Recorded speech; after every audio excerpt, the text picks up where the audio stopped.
In this lesson, we're going to look at estimating the area under a curve using uneven intervals. But first, we're going to review what we're familiar with. So we might have been asked to, with a problem like this, to find a Riemann right sum with n equal to 3. And on this one, our interval goes from 0 to 12. So if we wanted to find delta x, we could take 12 minus 0 divided by 3, and we would find that delta x is 4. And then we would draw our right rectangles coming up on the right side up to our y value and across. Same thing here, across and all the way up to the top here on the right hand side and across. And here I have 3 rectangles. Each of them has a width of 4, and we have different heights. My first rectangle has a height of 6. My second rectangle has a height of 3. And my last rectangle has a height of 8. And if we do the math here, let's see, we've got 4 times 17, which is 68, would be the estimate for the area under the curve. Probably an overestimate because we've got quite a bit of area up here that is not under the curve. All right, now what we're really looking at in this lesson is how does this work if we have uneven intervals? So that's actually our example we're going to do over here. And with uneven intervals, I'm not limited to having every rectangle having the same width. For instance, I might still start with one that has a width of 4, and I'm going to do right hand again here. But maybe the next one, I want to go all the way out here to 9 and go across. And maybe I'll have a really skinny one right here. So I'll go up to here and across. And then let's just throw in one more rectangle and across. So if we look at my rectangles here, I have 4 rectangles, but every rectangle has a different width. The first has a width of 4, the next one of 5, this one of 1, and this one of 2. So if I use these kind of rectangles, I can't factor out a delta x out here because every delta x is different. They like to give you these type on your free responses on the AP exam. So we want to make sure you understand that when we do these, we have to find the area of each rectangle separately. So my first rectangle was 4 by 6. My second rectangle, a width of 5 and a height of 4. My third rectangle has a width of 1 and a height of, it looks like 5. And my last one has a width of 2 and a height of 8.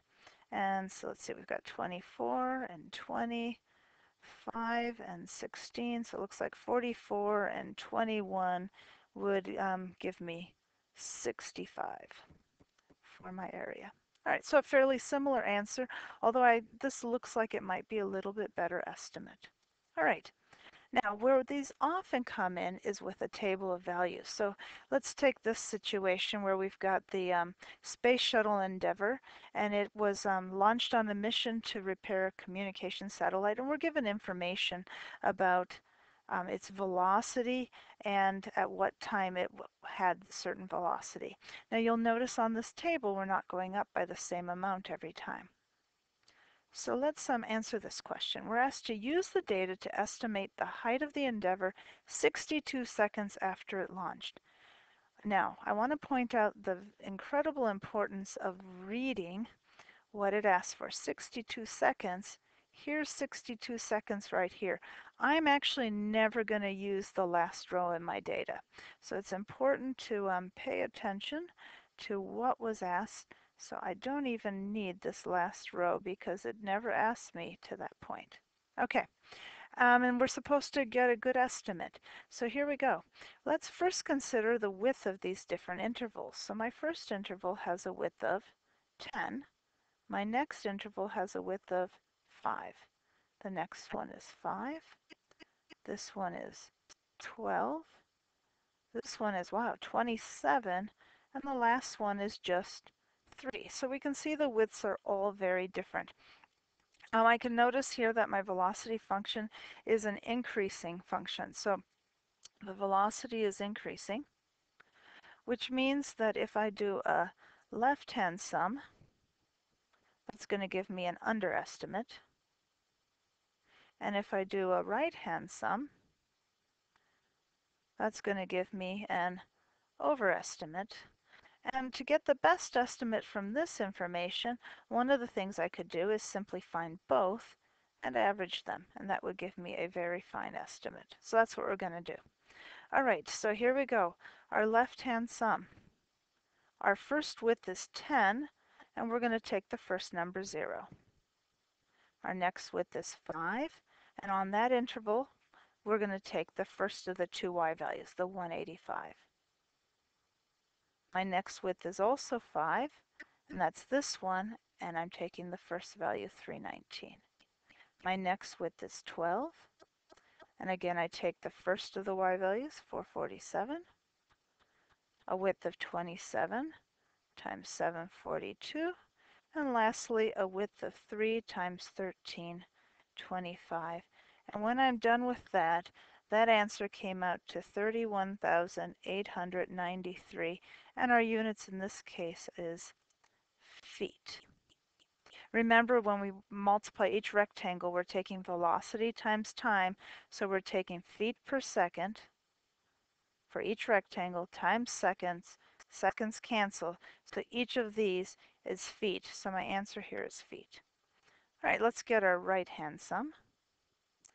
So now all our widths are the same, but the difference is our heights. We're going to use the one on the right-hand side. So for this interval of 10, I'm going to use 185. The next interval of 5 is going to have 319. My next interval of 5 is going to have 447. The 12 interval, I'm going to take the 742. The 27 interval is going to have the height of 1325. And my last interval with a width of 3 is we're going to use the height or the velocity of 1445. And if you were to throw that in your calculator, you would get 54,694 feet. And so when we take an average of those, so the left-hand sum plus the right-hand sum divided by 2, we get 43,293.5 feet, which is a little hard to understand because I don't think in terms of tens of thousands of feet. So let's use our conversion of, we know that 1 mile is the same as 5,280 feet. And when we do that, we get approximately 8.2 miles. So there you go. In just over a minute, in 62 seconds, they were about 8.2 miles up. All right, so let's try the same thing with another problem. This time we have a volcano. It's erupting, and we're given the rate at which the solid materials are being spewed into the atmosphere. Time is measured in seconds, so our units here are seconds, and R of T is metric tons per second. And the first question asks us for the upper estimate. All right, so when we're doing the upper estimate, we take a look at what kind of function this is, and this is an increasing function. So we're going to get an upper estimate if we use our right-hand rule. All right, so our first interval has a width of 2, and we're going for the upper, so we're using the right hand. That's going to be taken times 10. My next interval has a width of 1, from 2 to 3. We're going to take that times 24. My next interval has a width of 4, and we're going to take that times 36. The next one has a width of 3. We'll take that times 46. And the last one has an interval of width 2, and we'll take that times 54. When all of that is put together, the number we're going to get is 434. And our units, remember each rectangle was taking tons per second times seconds. Those cancel, and so we're going to get 434 tons as our upper estimate of how much solid material was spewed into the atmosphere. All right, now I know that I'm going to actually be using this on the next slide, so I'm going to grab this row right here and oops, There we go. We're going to copy that for the next page. Oops. All right, so let's paste that in there, and you'll see why we want this in here. All right, so we just had those numbers, and we're not going to be finding another right-hand sum. This time, we're going to be asked for the lower estimate. Okay, so the last time we found our right-hand sum, oops, I want my smaller eraser. This time, I want my left-hand sum. Because it's an increasing function, we know the left-hand sum is going to give that lower estimate. And so my widths all remain the same, but my heights I'm going to put in here are going to be different. So the work for the widths are the same, but we're going to move all of those numbers. So here we go. Let's put those numbers in. So the first width of 2, we're going to take the lower number, the one on the left, which is going to be a 2. The next one gets 10. We put in 24, 36, and then 46. And when we put all that together, we're going to get that underestimate of 310 tons.